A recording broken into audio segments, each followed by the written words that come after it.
Halløj.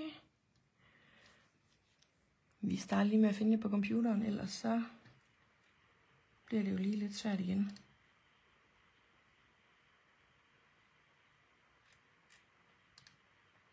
Sådan. Hold da op. Den er jo beskidt. Nå.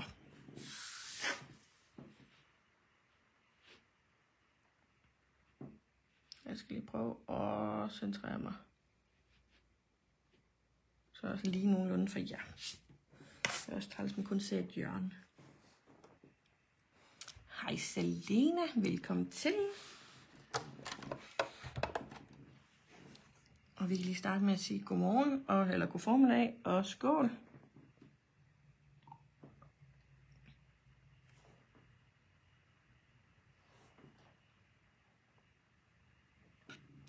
Og hej Mette.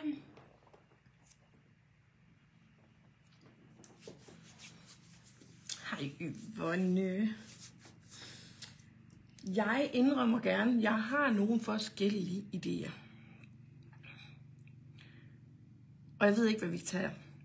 Fordi lige nu, der er bare en masse idéer, der står i hovedet og nærmest bare skriger og siger, jeg vil ud.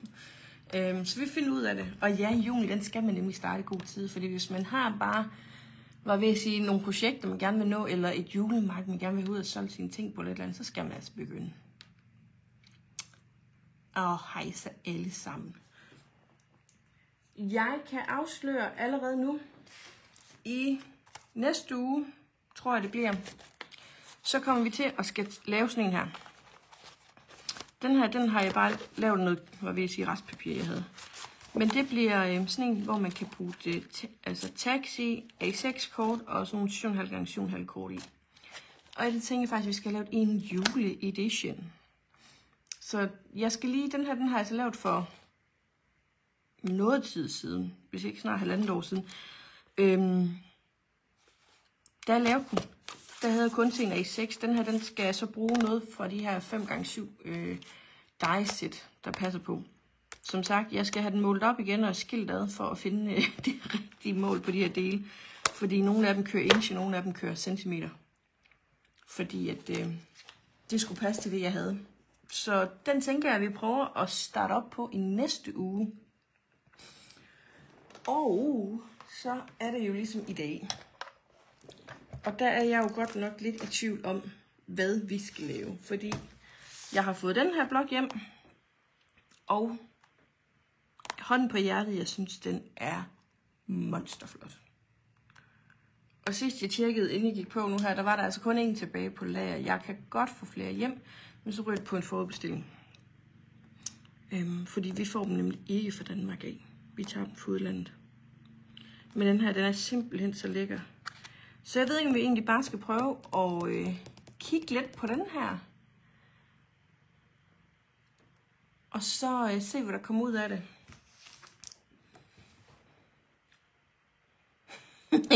Jeg kan godt nænde at bruge den. Det er jo det gode med det her. Det er jo, det skal jo bruges, for ellers er der ikke plads til at få noget nyt. Så det er sådan en god ond spiral, kan man sige det. Men som sagt, den her, den har jo de her ufattelig lækre sider. Både med noget frosttema, og det er jo ikke julet, det er jo også lidt mere vinter. Dem er der nogle forskellige motiver af. Så er der dem her, man bare kan skære ud til nogle A6-kort. Hvor der også er nogle forskellige motiver. Og det fede det er jo, at man får faktisk 2 sider af den samme. Og så er der jo dem her, der faktisk er, der bare lige skal prikkes ud jo, hvad vil jeg sige. Fordi så er de alle sammen, så skal man ikke sidde med en saks, og det er altså lige lidt lækkert. Jeg kan godt lide at sidde og klippe, men nogle gange så må det altså også bare gerne være, at man bare kan sætte sig til. Så I kan se, der er jo masser af lækker pynt til. Så skal vi ikke prøve at se, om vi kan lave et eller andet fedt med den her. Så må vi tage den derfra. Det var lidt min plan. Så nu skal jeg lige have den på min side her. Undskyld, hvis jeg lige rammer jer. Hej så Pia, jamen selv tak. Fordi her har den jo noget tekst. Der står der, may the moaning of Christmas be deeper, its friendship stronger, and its hope brighter, and it comes to you this year. Ja, det var faktisk en sød tekst. I den her, der kan man altså også få nogle penge. Hvor skal vi snart starte? Jeg ved ikke, hver gang jeg kigger på den her, så tænker jeg på den der Disney Frozen. Jeg ved ikke hvorfor, men jeg får simpelthen Elsa-vibe her.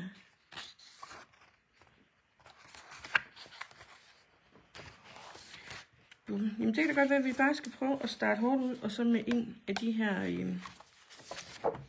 Så gør vi den her. Haps! Så rev den første side ud. Så tager vi den der. Og så får vi lige dem skiltet. Så må vi se, hvad vi får. Forsiden ligner simpelthen julekalender, du havde som barn. Altså, jeg kan stadig huske den fedeste julekalender, jeg havde som barn. Det var dengang, den hemmelige tunnel, den blev vist i tv. Jeg tror, det er... Jo, det er også TV2, tror jeg, det er. Fordi det var sådan en julekalender, man skulle gnide på, og så kom der en duft. Mest syrede julekalender ever.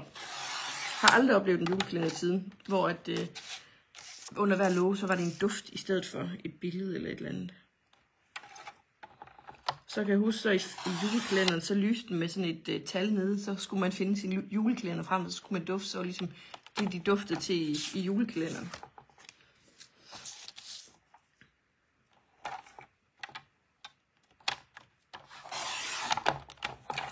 Se, nu har vi lige skilt.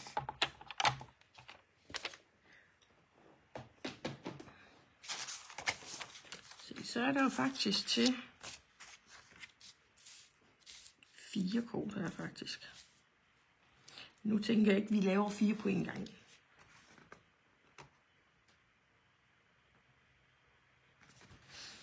Så var der så var Naja, der skrev, tag første blad. Den har vi taget der. Halløjse. Og jeg indrømmer gerne, at jeg er totalt godt humør. Jeg fik ikke det bedste opkald, men jeg fik et opkald i går fra min mekaniker. Om at jeg skal hente min bil i dag. Nu har den nok kun stået dernede ved mekanikeren i en uge. Og stået og grint lidt. Men kan jo åbenbart ikke få det hele.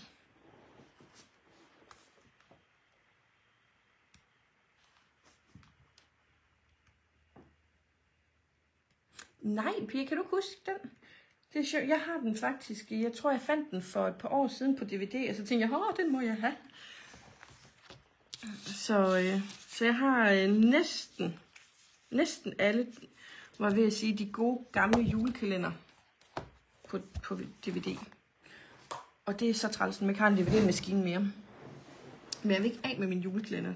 Så mit næste mål, det er simpelthen at komme ud og få købt en DVD-maskine.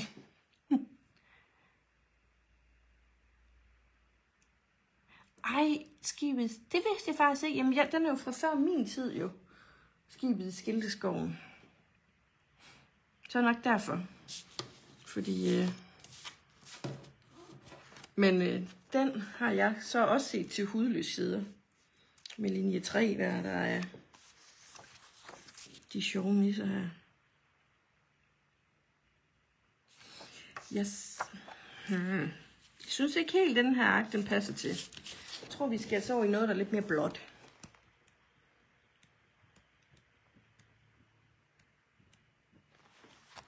Fordi der er den der.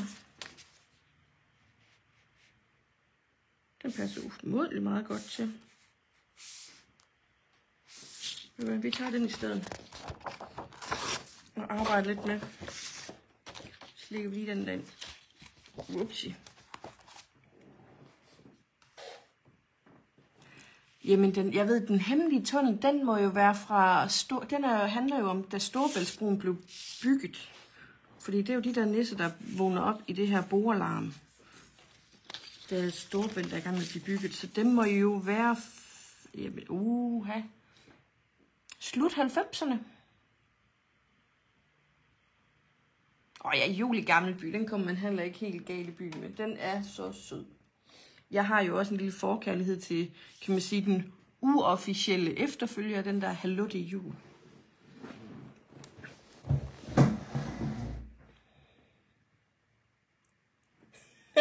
Det har du glemt. Jamen ved du hvad, som jeg siger, jeg er simpelthen, jeg er trodset med jul.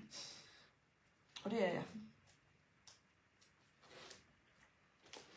Jeg har simpelthen, altså, jeg tror, jeg har så mange julekalender, hvis jeg begynder nu, så har jeg ikke mulighed for at se dem en juleaften alligevel.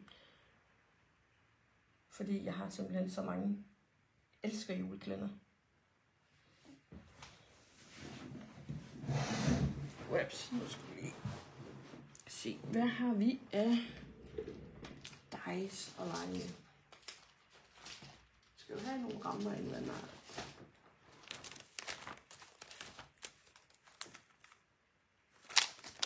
Men vi kører den der. Og vi tager den der viskeost. Lad os samle noget godt. Et juleorakel. Jamen, det er ligesom, jeg er altid vokset op med, at det bliver ikke jul, hvis man ikke har set en juleromance med Olivia Newton-John. Sådan en engelsk julefilm, et eller andet får. Jeg ved ikke hvorfor, men den synes min mor, vi skulle se hver år. Så det har aldrig været jul, uden at den har været vist. Nej, Britta, det er heldigvis, det er ikke gennemgang af julekalender.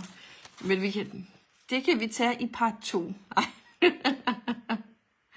For, jeg indrømmer gerne, jeg er tosset med jul, og det er simpelthen, jeg kan ikke få nok af det.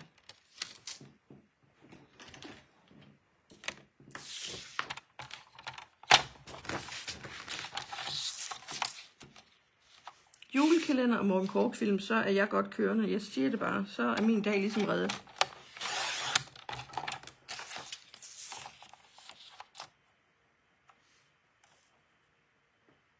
Og nej, du kan huske Ingrid og lillebror. Ja.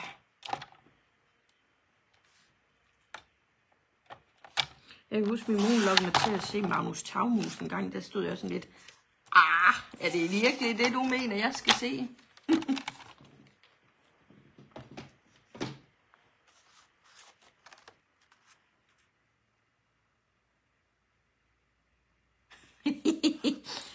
Det er nemlig rigtigt. Der skal lige være en i familien, der lige tager startskud til det der jul der. Og herhjemme, der er det jo gerne mig, der laver startskud til, at det er jul. Jeg elsker det. Og jeg elsker det så meget som i, at min Facebook, den er begyndt at komme med, at har du hørt den nye juleplaylist, eller har du fundet de nye juleplaylister på Spotify? Hvor jeg tænkte, hold da op, du kender mig godt efterhånden, varm. Så den siger selv, den kommer selv 1. september og siger, så er det ved at være tid til jul. Nej, jeg har faktisk ikke set hans krav.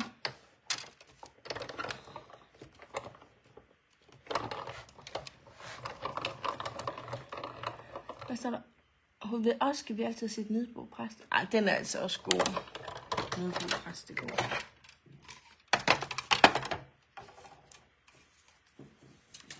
Se.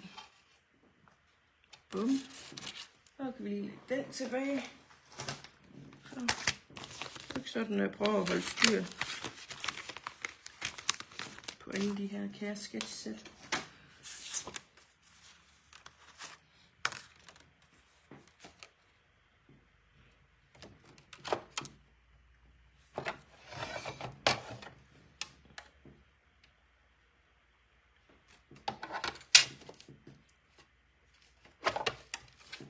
Nu skal vi lige se. Gør vi altså lige bagvendt her. Se. Vi bytter lige, så skærer vi op af, for det er lidt nemmere. Nu når papiret næsten går til kanten her. Skal vi bare lige se, hvor var det? Hvor var den? Gør vi sådan.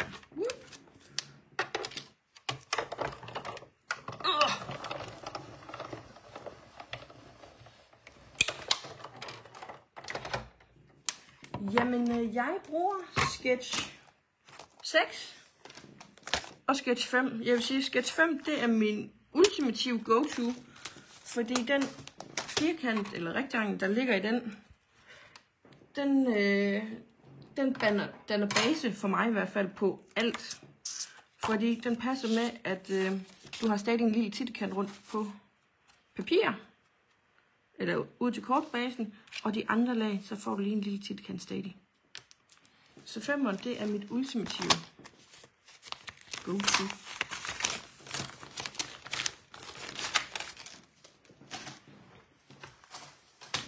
Studio Light, hvor det fede papir fra, det er den her Dreamy Christmas. Og som sagt, man behøver ikke engang klip, fordi de har standset ud for os. Det er simpelthen, det er så lækkert.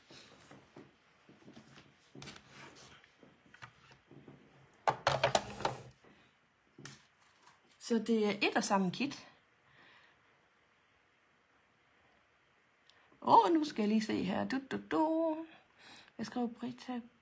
Det gør min veninde og jeg også. Og jul i den gamle købmandsgård. Ja. Jeg har jo så sat hele sidste vinter og ventet på jul i Skovridergården. Kom på det her Nordisk Film Plus. Den kom så i sommer. Hvor jeg tænkte, det var måske sådan lidt mærkeligt at tage den der. Men jeg var glad, at jeg fik den set. Ja, skibet i Skildeskoven, den er fra 93. Det er nemlig samme årstal, jeg er født i.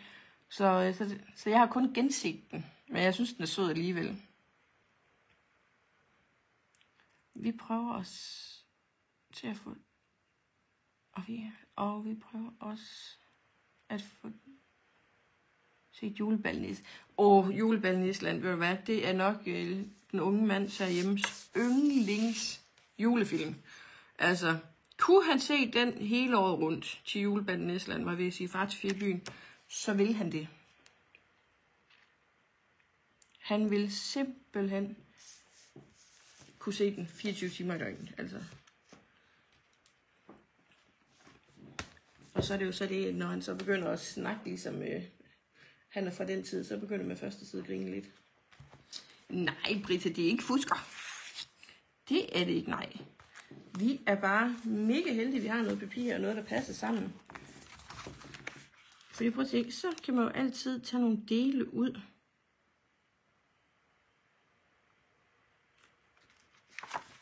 Se, nu prøver vi lige at... se, om jeg kan få nogle store grapper med her.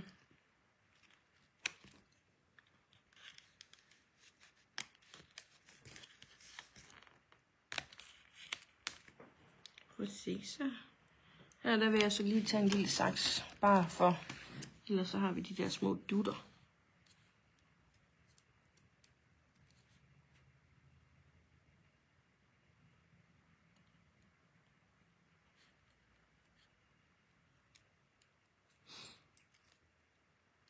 Men nej, som sagt, jeg skal hente min bil i dag, og jeg er simpelthen så glad. Jeg håber, den holder mere end en uge den her gang. Fordi den er faktisk ved at være lidt dyr bekendtskab.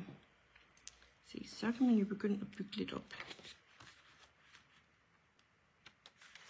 Jeg vil prøve at tage et juletræ. Jeg har aldrig leget med dem her før, men jeg har simpelthen savnet over dem så mange gange. Så jeg tænkte, nu må jeg.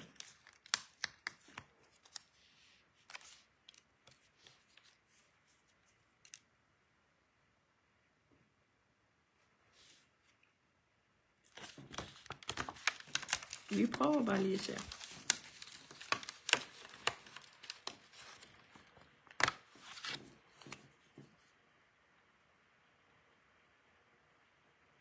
De har klippet en blok lige præcis. Nej, Far til 4, jamen vi ser også kun de gamle herhjemme. Fordi den unge mand, han synes jo simpelthen, de nye, de er forkerte. De er de forkerte skuespillere. Det er ikke de rigtige. Så de er forbudt. Så vi må kun se de nye. Så det synes jeg faktisk er lidt sjovt. Han er meget prompte med det.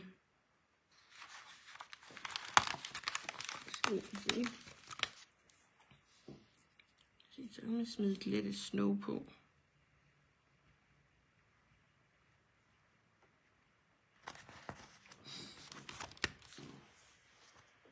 Helløjsa. Jamen, fedt med underholdning til opvasken. Det er så lidt. Jamen, så længe du ikke forventer, at jeg også kommer og tørrer af, så går det godt.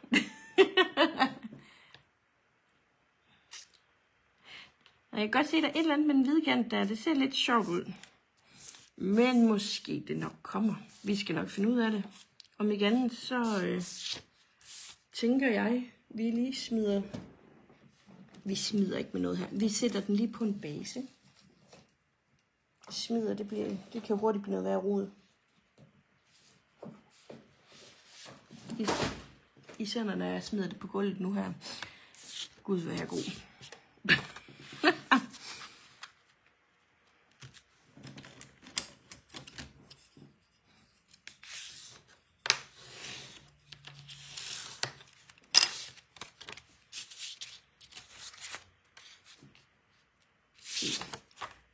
Den limer vi lige fast. Fordi så kan jeg ikke nu ombestemme mig 800 gange.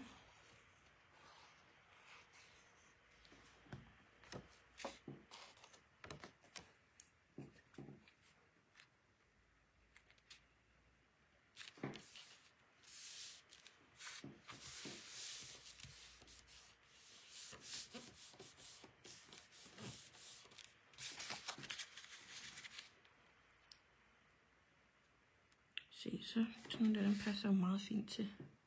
Den vil jeg gerne have hævet op, når det er. Jamen, hvad skal vi?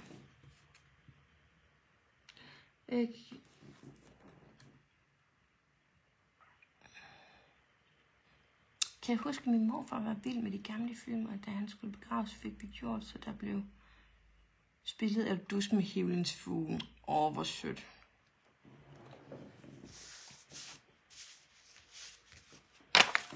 Altså, hvis jeg begynder at synge den herhjemme, ikke, så tror jeg, at min mand han tænker, hvad nu rappler den helt. Han synes jo til tider, at min fødselsattest den er blevet forfalsket.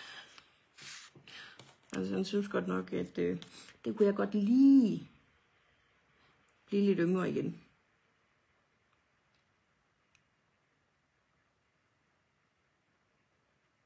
Nu sidder jeg lige og kigger den her, for det prøv at se. Jeg havde den der lidt et snow, men den der, den så altså også bare lidt fin ud.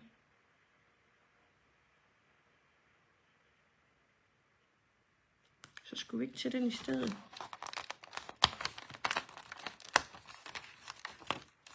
Fordi så laver vi to, så bliver det bliver sådan meget enkelt. Og så bare med et skilt, så sværter vi lige. Så vi ikke lige har den her. Så har vi bare lige, hvad vi har her. Og så laver vi et, jo det kan vi godt, en lille shaker.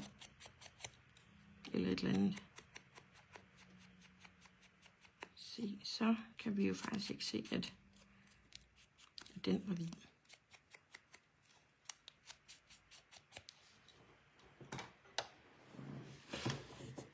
Nu skal lige se, havde jeg ikke lige den der slags. Så vil lige få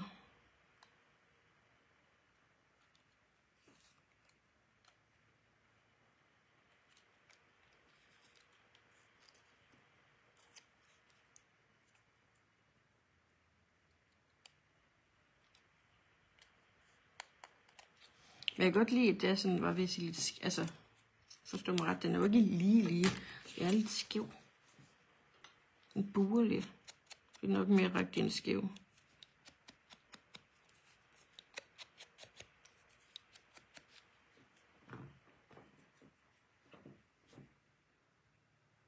Ja, jamen altså, som sagt, jeg elsker de gamle film. Og jeg tyr hellere til dem, end jeg tyr til de nymoderne. Siger jeg, nymoderne. Men jeg er simpelthen ikke så god til for moderne film.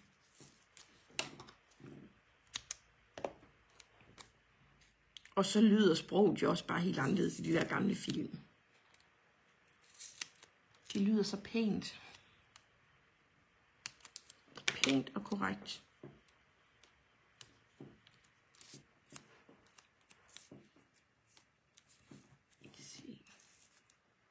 Jo, det var den, jeg var ved at sige. Var det den, jeg brugte før? Jeg gør bare lige det her, fordi det er lidt nemmere. Bum.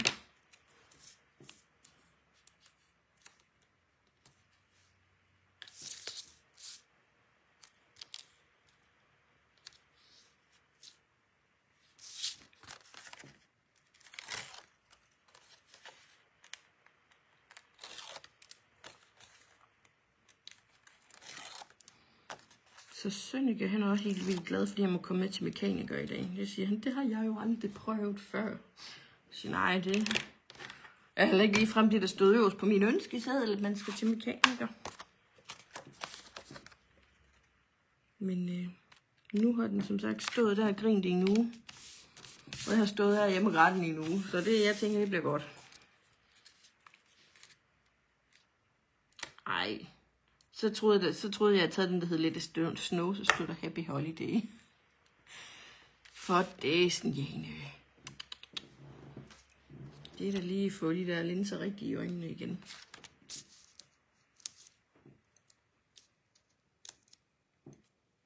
Men det kan vi også bruge Happy Holiday.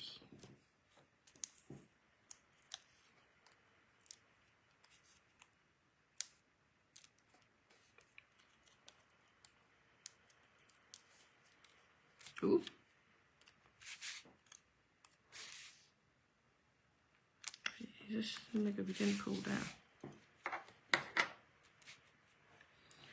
Ja. Nu kigger vi bare lige her.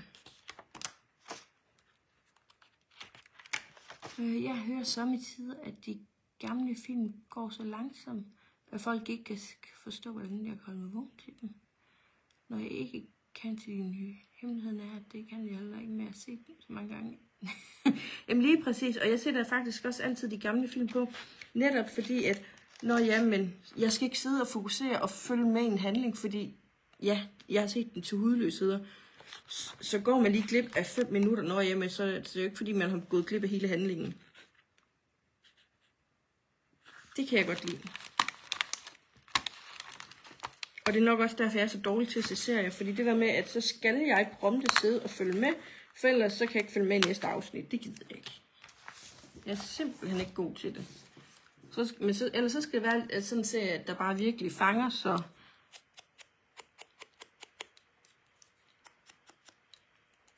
så jeg simpelthen kører hele sæsonen på en dag eller en weekend. Det kom jeg jo til, da jeg sad og så Bridgerton. Hold nu op. Det blev en hel sæson. Jeg tog faktisk alle 3 sæsoner på 3 dage. Den var lidt god, synes jeg. Men det er også, tror jeg, også den eneste serie, jeg kunne gøre det med. Ja, Dyrlægens plejebørn. Den er sød. Nej, det skal ikke være. Så prøvede vi.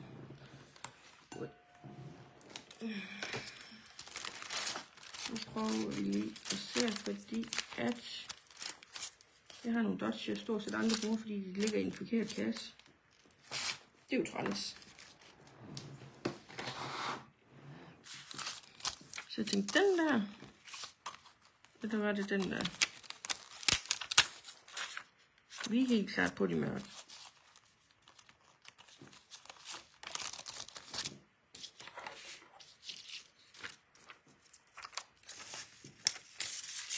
Fordi så får den simpelthen ikke så meget andet.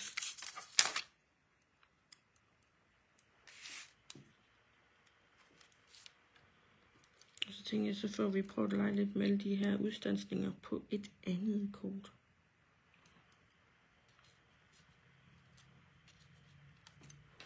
Så jeg kan godt mærke, at jeg er lige lidt begrænset med det der hvide kant og ikke hvide kant på det her. Ej, hold da op. Kan de komme af? Ej, så hold da. Er der overhovedet klister? Ja, der er klister på den, når den rører mig, men der er ikke klister ellers. Jamen, det...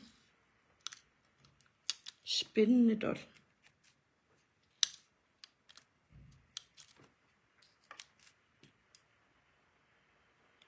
Ej, nu holder vi igen.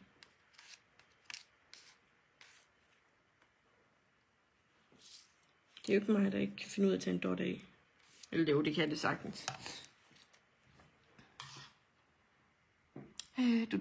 Hvad skriver min datter? Hører en gammel Dennis Jørgensen lydbog, hver gang hun er i bad. Den for min barndom. Så den kan vi begge udenad. Hvor hyggelig.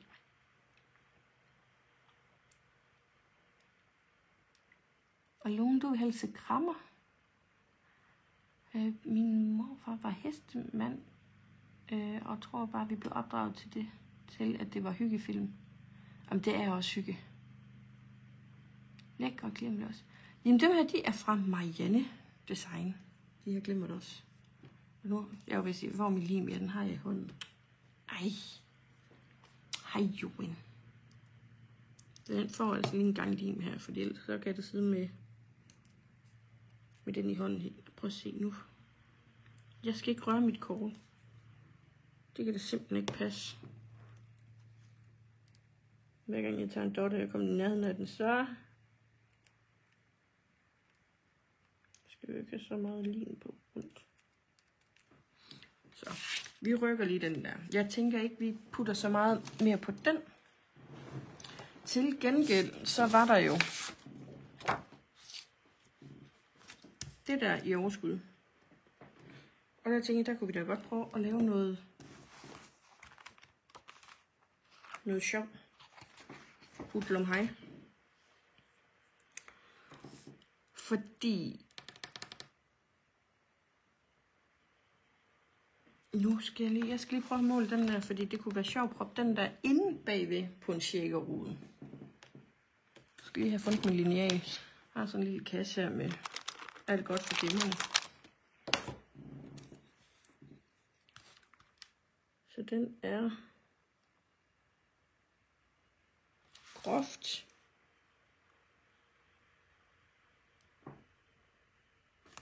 Det ville da være rart, hvis den ikke lige gad på her. Med 9,5 gange 9,3. Så hvis I kan finde noget, der hedder måske 9 gange 9 firkant, så tænker jeg, vi skal kigge på en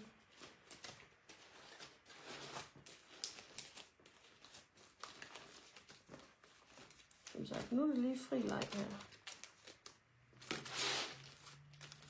Vi kan finde en beige. Jeg synes ellers faktisk, at jeg lige har ryddet op i dem alle sammen.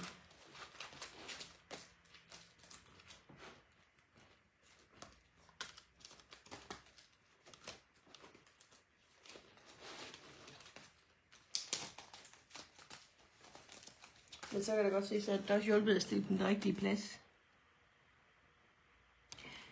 Den her, den ligger på shoppen inde på hobbyart.dk. Som sagt, sidst jeg tjekkede, så var der altså kun én tilbage. Jeg har lige fået dem hjem i går. Og hvis det er, de er noget gået udsolgt, så får jeg dem lagt op som forudbestilling, fordi så får jeg flere bestilt hjem.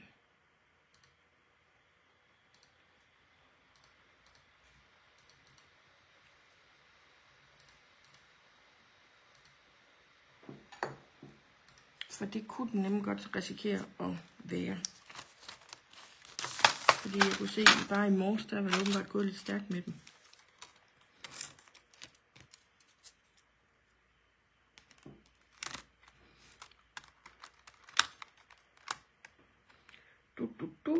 Det var den der kære lineal, jeg kom fra. Skal vi se, om der er et eller andet, der hedder 9. Hvad hedder den derude? Vi prøver lige. Og den der her. Ja. Så hvis vi laver den der.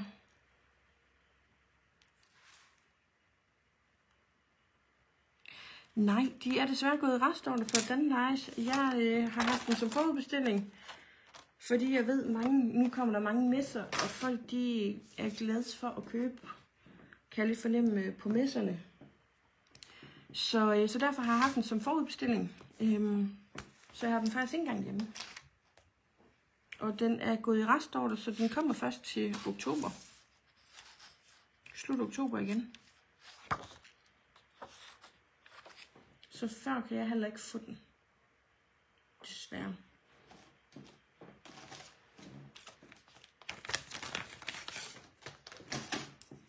Se, hvis vi nu... Prøv at se, den passer ikke den vej. Er vi sikre? Det er vi meget sikre på, at den ikke gør. Det var bare fordi, nu var der lige lidt tekst her. Det kan jeg godt se, det bliver måske lidt træls, at den skal stå sidelæns. Men så kunne vi jo tage den der, vi fik revet af før.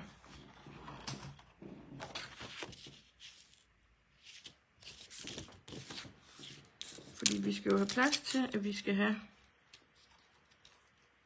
sådan et stort hul i. Så ser vi jo faktisk næsten... Vi laver det på et kvadratisk, og jeg vil sige, vi kan ikke lave det på et... Så ser vi næsten ikke papiret, det vil da være synd. Så hvis vi laver den i den store, og så får vi en tjekkerude, der siger sådan der. Og så kan vi pynte den, det er det vi gør. Det var lige en fælles beslutning, det var det vi gør.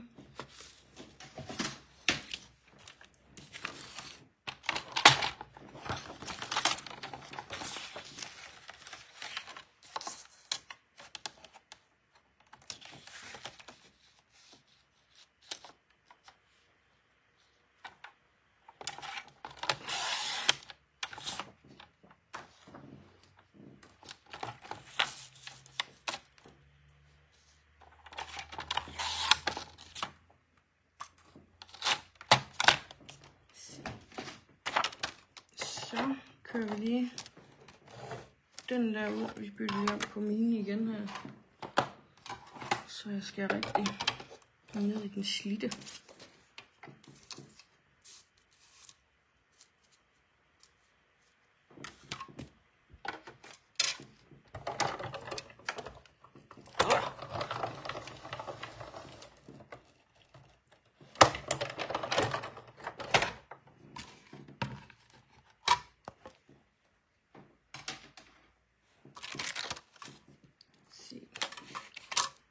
Så har vi den der. Så skal vi jo have lavet en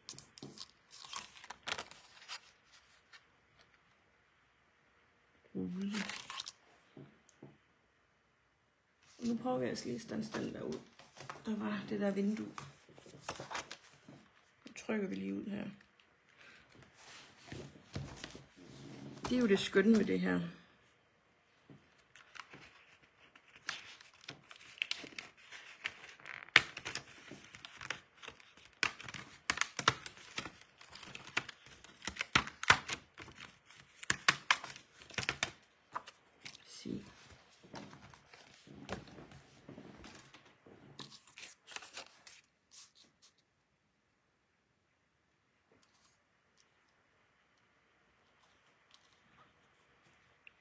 Nu skal jeg bare lige være sikker på, fordi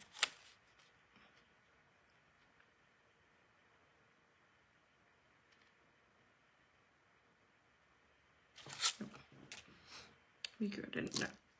Så nu skal vi lige have den centreret. Det gør vi altså lige uden for den der. Hvor vil vi gerne have noget?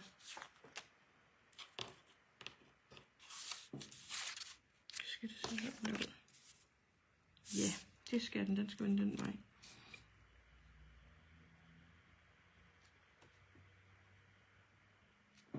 Den skal sidde der, tænker jeg.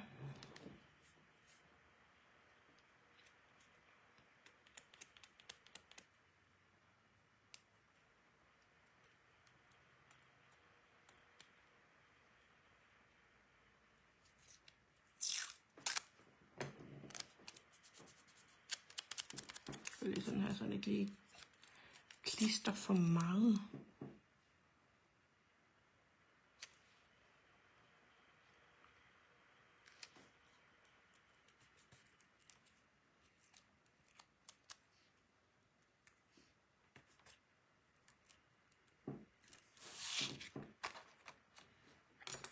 Og nu vil jeg lige... Mit øjemål her, det er åbenbart ikke mega godt lige for tiden. 5, 6, 7, 8. Det vil også hjælpe, at jeg ikke står og rykker med det hele her.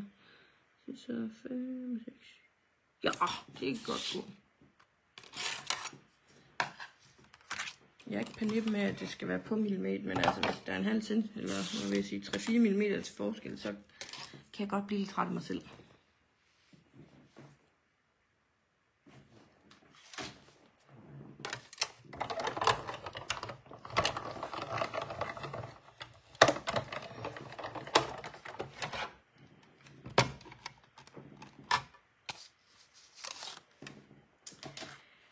Jamen, om der er nogle job at søge? Altså, jeg har rigeligt. Altså, jeg tror, at den her uge, der har jeg i hvert fald søgt de første 7. Og så skal jeg lige tjekke det igen i morgen, hvad det mere er. Så jeg synes, jeg er ihærdig.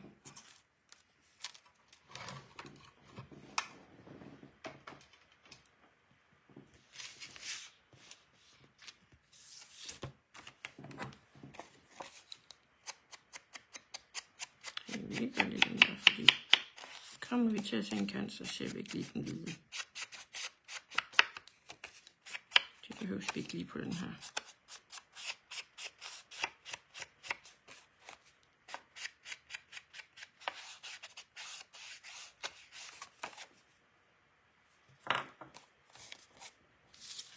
Fordi så skulle jeg jo gerne have regnet rigtigt til at sige, at den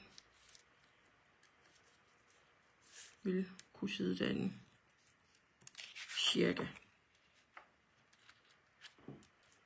Jeg ved godt, den passede ikke helt 100, men det skal vi nok få den til. Fordi så laver vi bare en lille ramme rundt.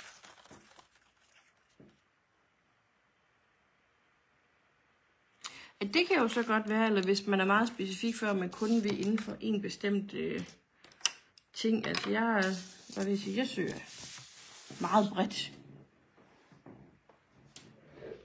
Den eneste udfordring, det er, at jeg søger ikke bredt nok geografisk, har jeg fået at vide. Men det er jo også lidt svært, når de byer, jeg skal søge i, de ikke udbyder noget. Så er det svært. Vi tager lige en skåler. Så er der klar til at søge jeg måske lidt meget de samme byer, men hvor at udbud er større. Så det må jeg lige sige fy, det må jeg ikke. Jeg skal lige have rykket på plads her. Lige 2 sekunder. Har simpelthen helt for meget.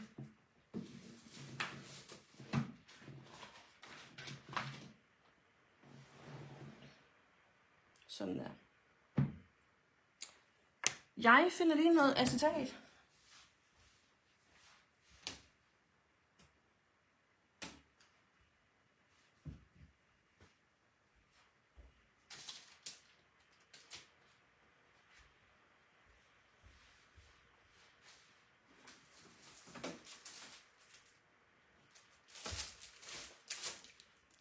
For den har jeg der.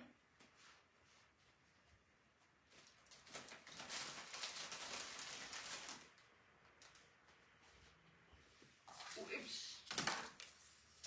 Det er jo mine ting, de bare ikke vil flyve ned.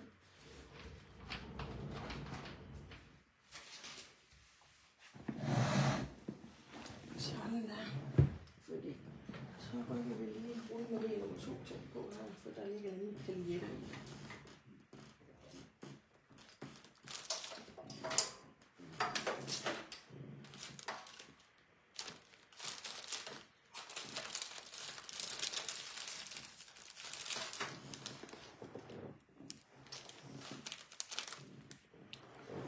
finder vi ud af det bagefter. Hvad for nogle slags paletter vi skal i.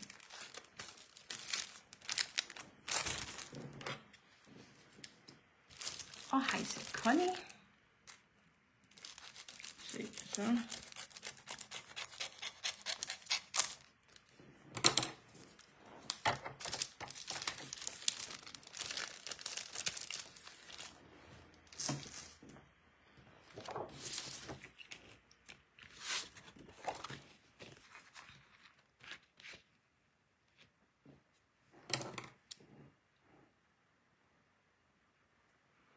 Du siger med, men lærer nok aldrig det med cirkelkort.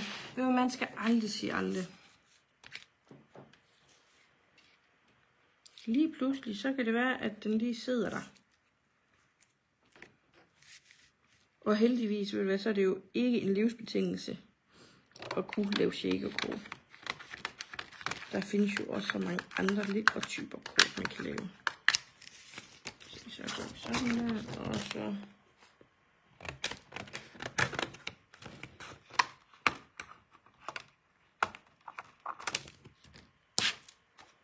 Så.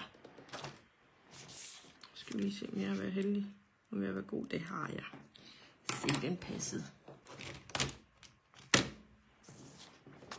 Så. På med noget... Nej, det vil vi faktisk ikke nu. Fordi vi skal lige have lavet bagsiden, hvor den der den egentlig skal ligge ned i jo. For ellers er det jo lidt svært at få den centreret ind. Så vi tager altså lige en kort base.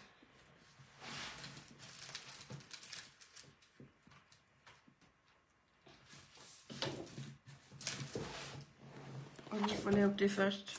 Fordi ellers så er det jo dumt, at jeg smider rammen, eller hvad vil jeg sige, glas i ruden der, og så kan jeg ikke få den lagt ned, hvor den skal, fordi så har jeg spærret. Whoops! Vi laver lige en base til en 13,5 gange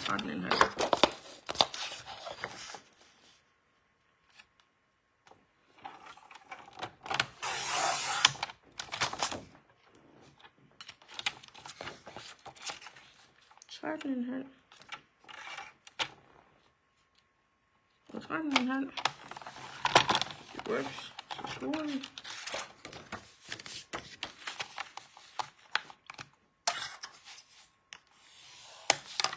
Så folder vi, og så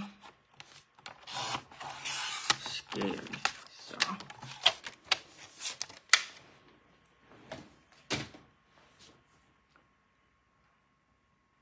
Du får simpelthen byttet rundt på dobbeltklæbende tape og 3D tape. Jamen det man altid skal tænke på, det er jo ruden, den skal jo bare nærmest være klistret fast jo. Op til papiret her. Se. Den der kommer til at se sådan der ud. Jeg vil jo gerne have den der derind og ligge.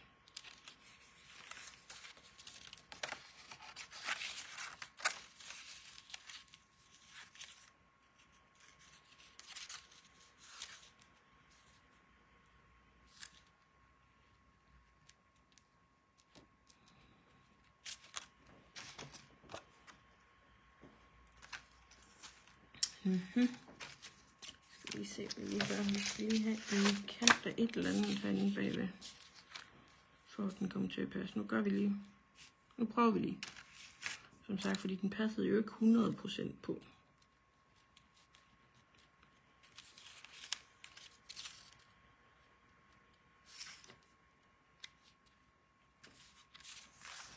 Så det jeg tror vi gør, vi laver en...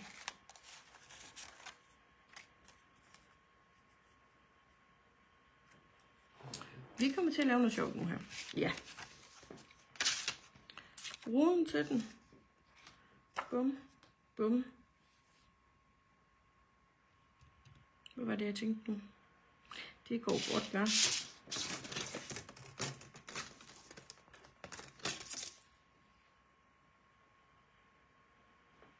For vi skal have noget papir. Og det laver vi faktisk bare i hvid. Vi laver lige en hvid firkant. Den behøver ikke engang, hvis den ser ud. Den skal bare...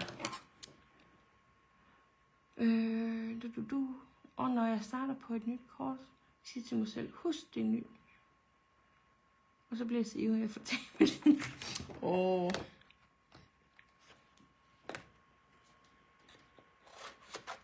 Det er også træls der med, men vil så gerne.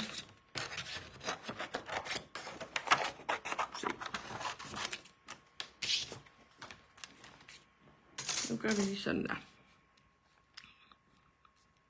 Nej, den er ikke perfekt.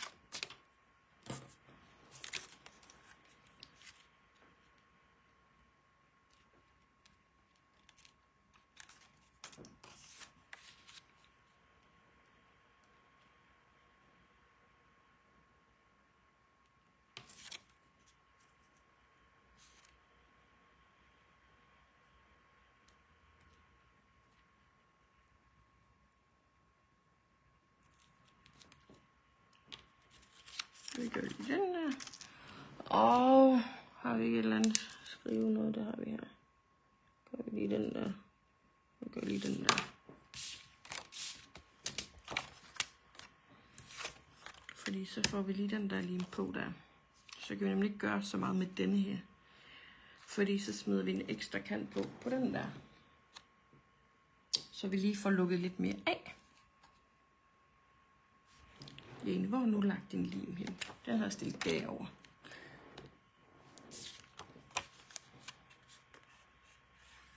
Så det med, at man skal ikke stille tingene for langt væk nogle gange. Jeg skal lige vende mig til, at jeg har fået så meget bordplads.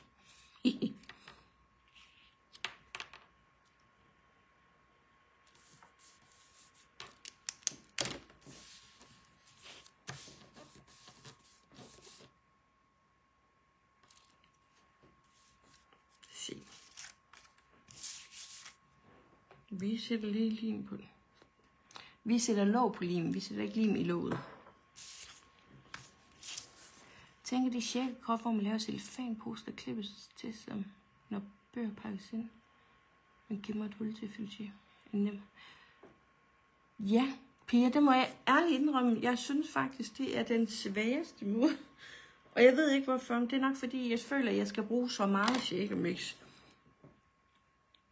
Så den metode går altid galt for mig. Jeg ved ikke hvorfor. Men det er jo det, vi er jo forskellige. Og det den ene synes måske er nemt, synes den anden ikke er. Og så er det jo fedt, der er flere måder, man kan lave tingene på.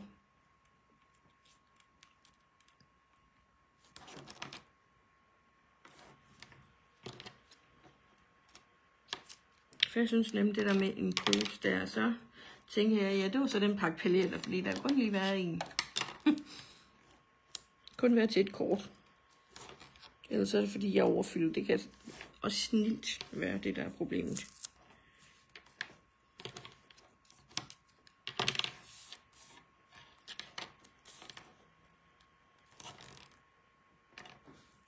Yes.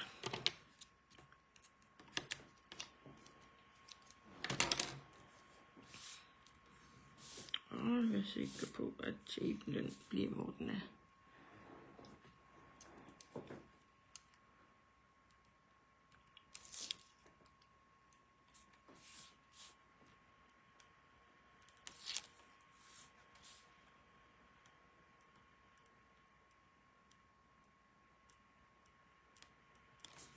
Det var det brug. Det vil ikke rigtig slippe.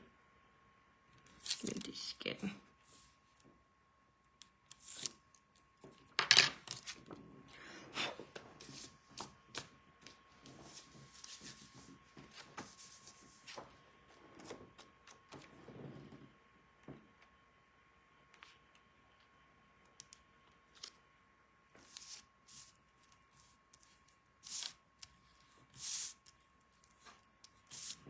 Jeg har lige fået den lagt lidt skæv, så nu går plastikken ud over.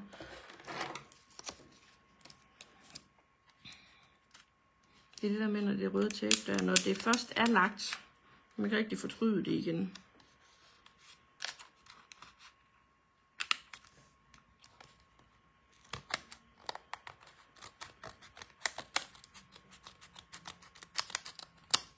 Bum.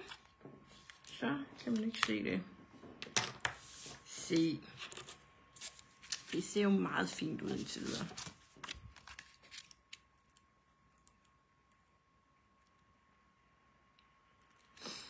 Som sagt, vi skal lige have lavet en kant.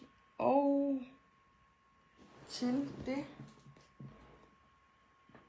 jeg tænker, at vi skal have fat i noget hvidt. Måske noget råhvidt. Hvidt. Der kunne det den der pearl. Hvad er det?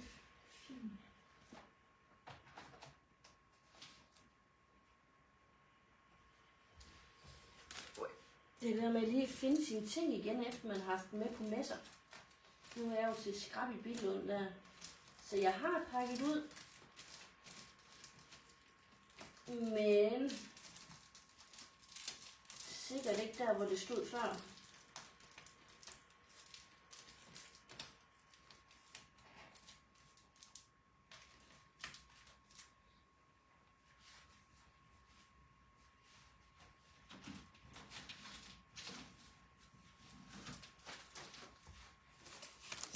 der var der i hvert fald noget velum. Hvis vi nu skulle det. Ellers så var der jo den der, det var den jeg kiggede på. Den laver vi lige en kant i, en lille ramme. Fordi så lukker vi nemlig af.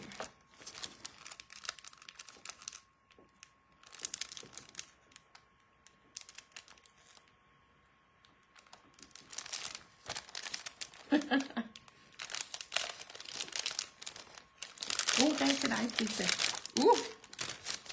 Det der med, at man lige skal huske, at man faktisk åbner dem i bunden her. Så kan man ikke lige vende den på hovedet. Nej, jeg kunne have det hele med i en håndtaske. Jeg var jo helt vildt stolt, at jeg faktisk havde været så produktiv og tænkt, jeg skal simpelthen kun nå så lidt, som jeg skal.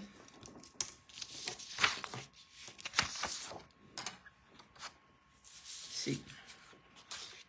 Den der, det var den der, vi skar ud. Så det vil sige, at jeg vil faktisk gerne have den et nummer mindre. Nu skal vi lige se, og et nummer større. Så får vi noget en kant på. Det skal nok komme til at blive godt, det her. Det tror jeg. Om igen, så er det der var sjovt. Halløjse. De plejebørn for livet er der. Marianne, er det kattene, du kalder plejebørn, eller?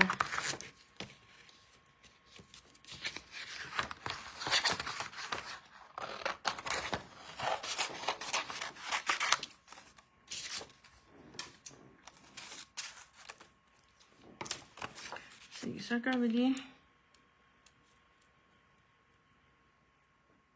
den der og sætter den der, og så kan vi nemlig lige bruge det her tape før.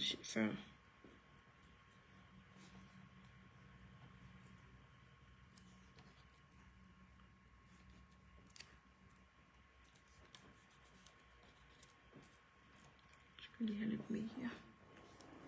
Ja, de her plejebørn, de er her kun til de bliver adopteret. Oha. Det vil jeg slet ikke kunne. Jeg vil jo komme til at beholde dem alle sammen. Sådan tror jeg vil have det med alle dyr. Jeg vil heller ikke kunne. Jeg har altid sagt til Sonny, jeg gad godt have sådan en hundebørnehave. Men så skulle ejerne ikke lige have mulighed for at hente dem igen. Ej. Jeg tror simpelthen, altså jeg vil heller ikke kunne opdrætte, fordi hold nu fast, jeg vil ikke kunne gå af med dem.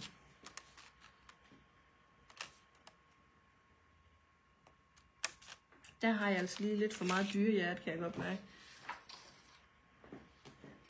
Ja, jamen så har jeg jo startkittet til det der Crazy Cat Lady sæt der. Hvis jeg starter nu, må jeg købe 5 katte.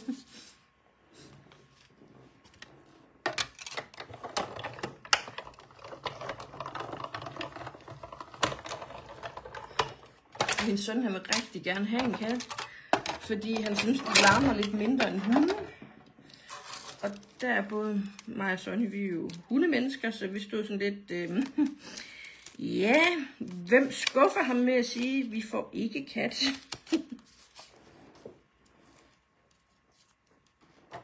Jeg synes, katte er søde. Jeg synes også bare, de er meget deres egne herrer. Der kan jeg nok bare godt lide det der med en hund, der den er så lalleglad. Den passer lidt bedre til mig. Det der totalt lalleglade look der.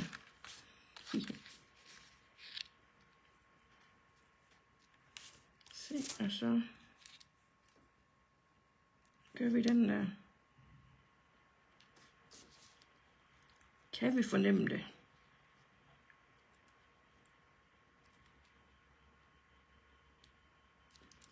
Jeg tror, det bliver godt. Det bliver rigtig godt. Og så har vi den hvide, vi kan begynde at pynte lidt fra.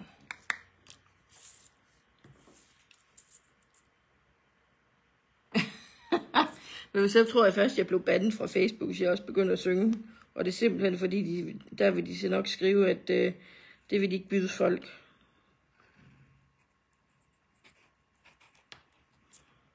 Jeg tror ikke engang, det vil være på grund af copyright. Det vil simpelthen være på grund af ingen tone i livet.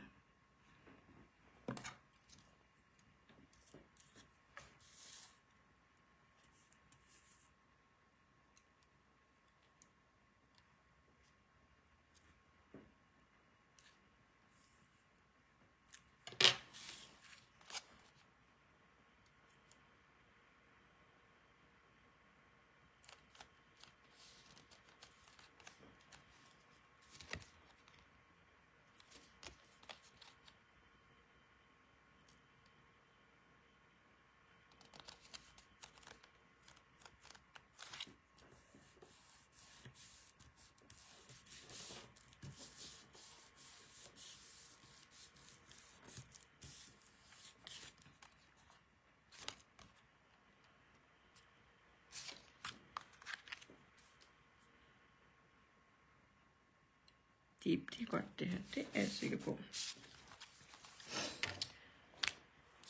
Vi skal have vores gumtape. Og nu skal vi være sikre på, hvad finder højst. Det er den der.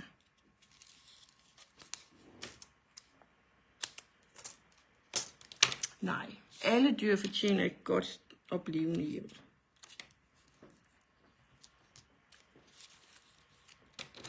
Bare ikke edderkopper.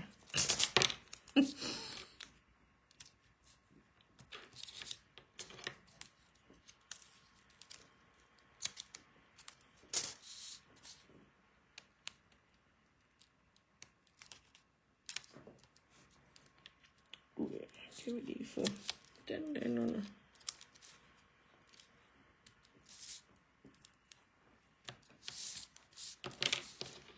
Så kan vi lige korrekt den der lige millimeter.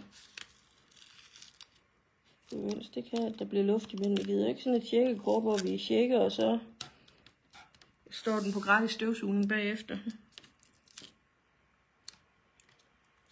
Inkluderet i kortet.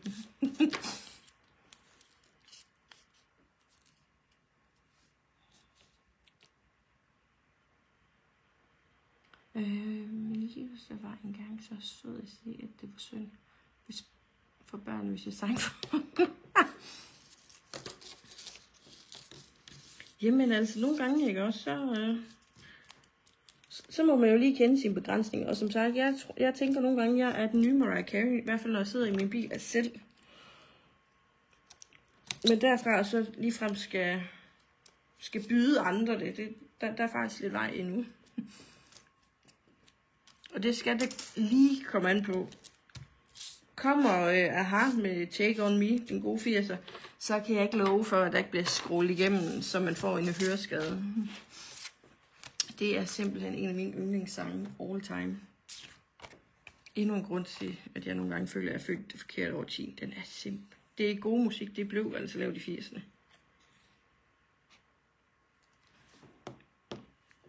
Uanset.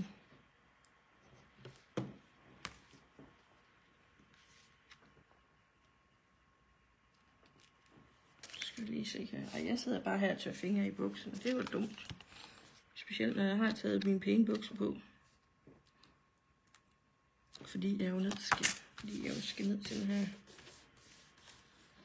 Så jeg venter bare på, at den lille mand, han har fri i dag. For fri fra skole, så vi kan drøne hele vejen til Kolding. Og hele vejen hjem igen. Længe leve frem og tilbage.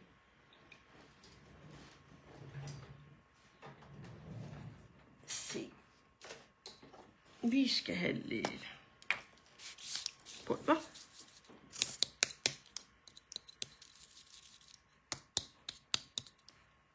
Jeg har jo voldbrugt den lidt, fordi jeg havde nogle dejs, hvor der var noget klister, jeg bare ikke kunne få af. Så jeg tænkte, at jeg får den bare med mormorpulver, der.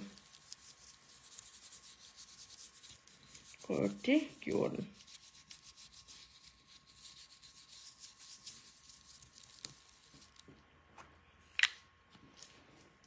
Jeg tænker, vi skal have nogle hvide kugler.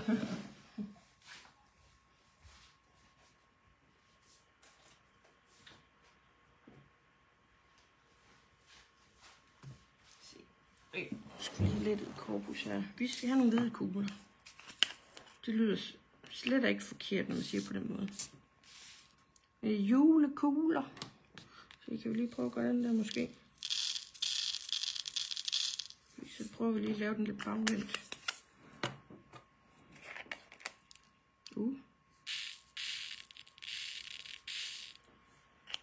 De er meget små, dem her. Og så skal vi jo have en lille paljet. Heldigvis er de små børn bare glade.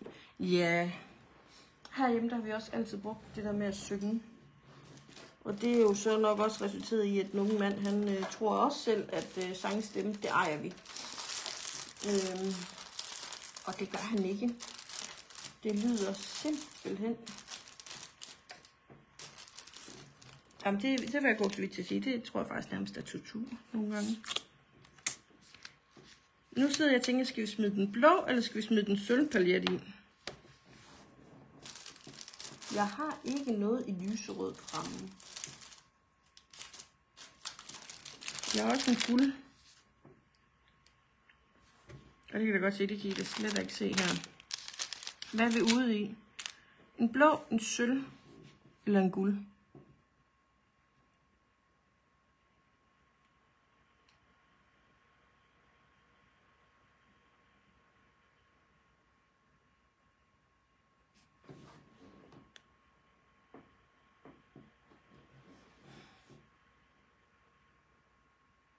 Den guld kan noget, synes jeg, men det kan den sølv altså også.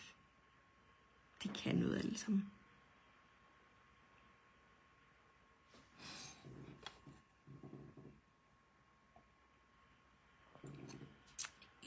Det var. Nå, skal vi prøve at gå med den guld?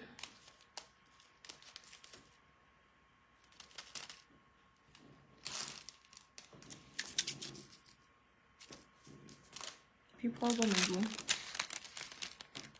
Nej, du tænker ikke lige nu. Jamen, det er også helt fair.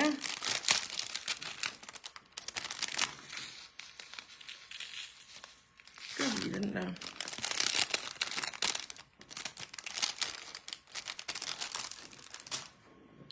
Fordi så er det jo nærmest... Gør vi lige sådan her. Det var ikke lige den måde, jeg ville have løsnet den på.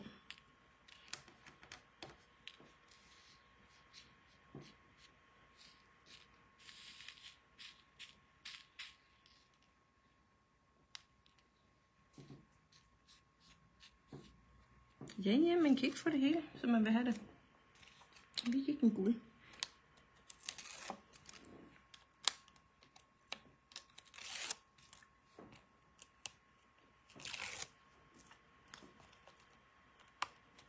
Min søster mente også, at han kunne deltage i MGB, der var mindre. Det vil Felix rigtig gerne. Og jeg har sagt, der må han lige øve sig lidt mere. Så har jeg ikke ødelagt nogen drømme og forventninger.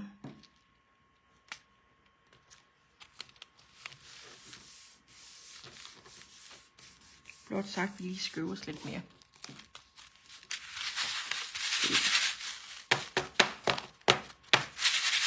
Se.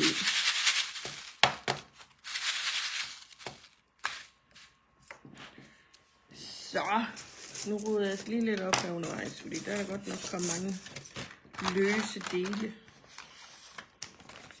Pakker lige de her firkanter væk, dem skal vi ikke bruge mere.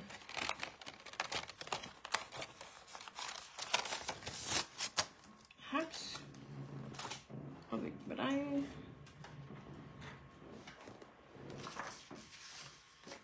Og væk med dig. Og med dig. Men altså, nu kan der faktisk også være, at jeg ligefrem kan se, hvad jeg laver.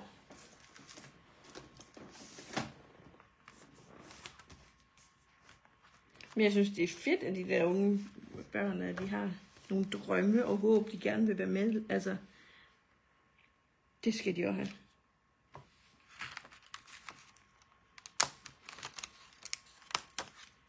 Så har vi noget warm and cozy.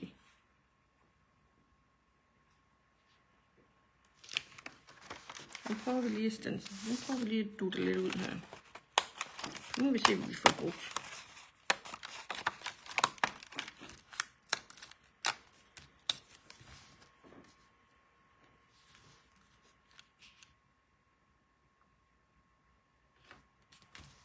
Se, vi er sådan lige udfordret lidt på pladsen. Jeg er kommet til at få jer for tæt på.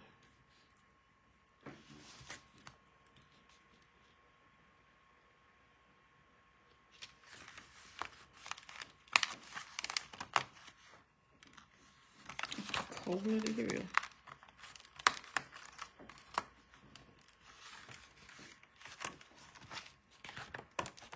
Ellers vi kan tage lidt gadelampe, det er måske ikke. Se, vi kunne tage den der.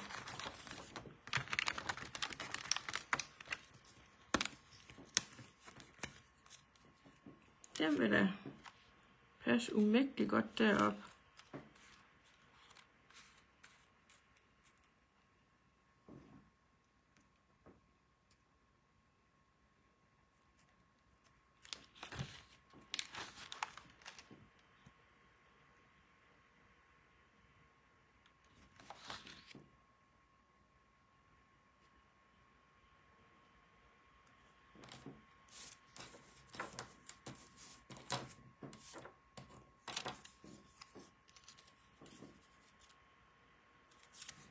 at passe lidt i størrelse til hinanden, så hvis vi har en lanterne, der er så stor, der skal vi ikke have et juletræ ved siden af.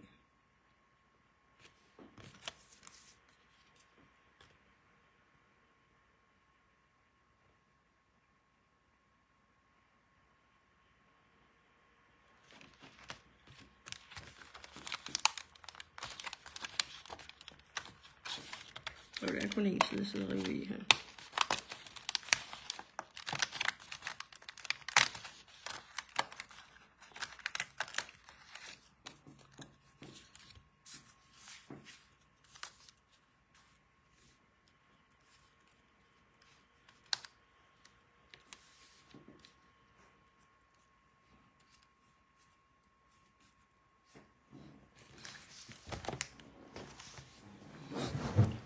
Nu skal vi lige...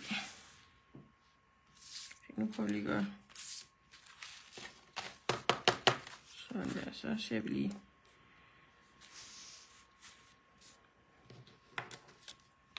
Sådan der, synes jeg bare, den så lidt. Det skal vi.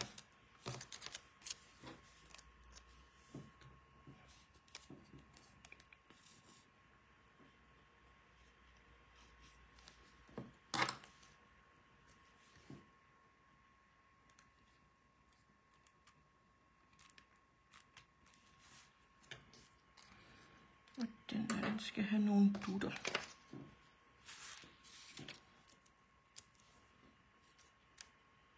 Vi tager da bare en stribe.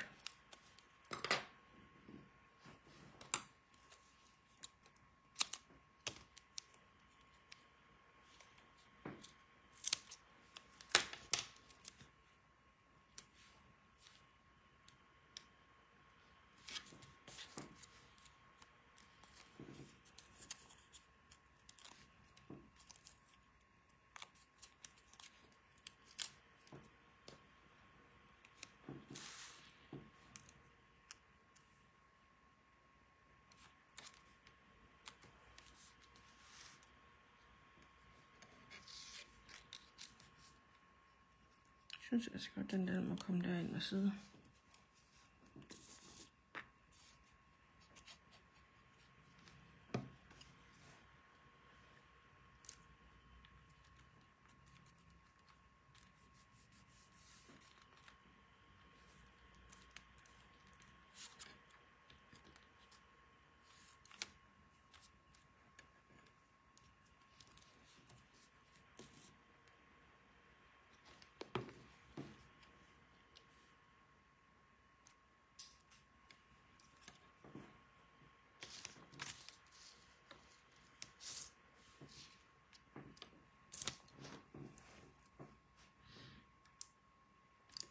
Ja.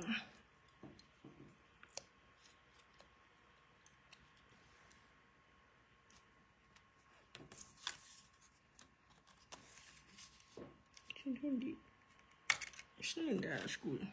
Ej, det sætter lidt. Nå.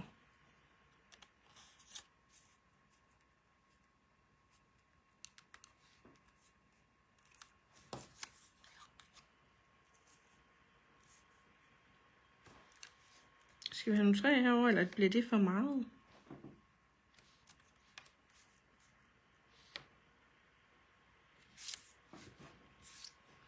Den ser også bare sød sådan her.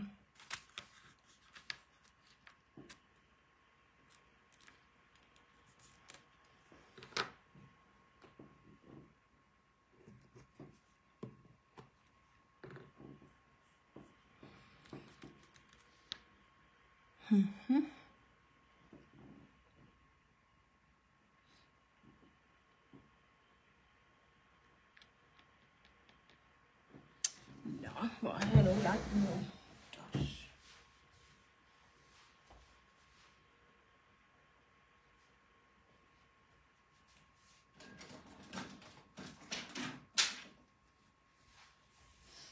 Den havde jeg jo lige her.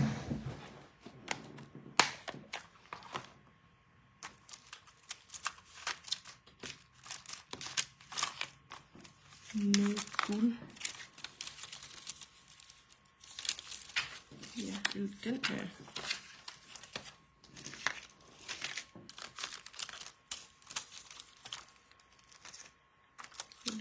køle og hvid. Vi tager dem der.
Jeg tror, det bliver sådan her.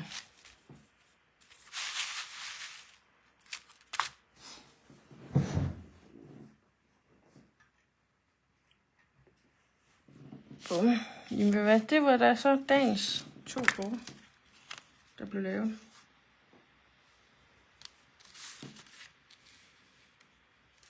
Det var de her 2.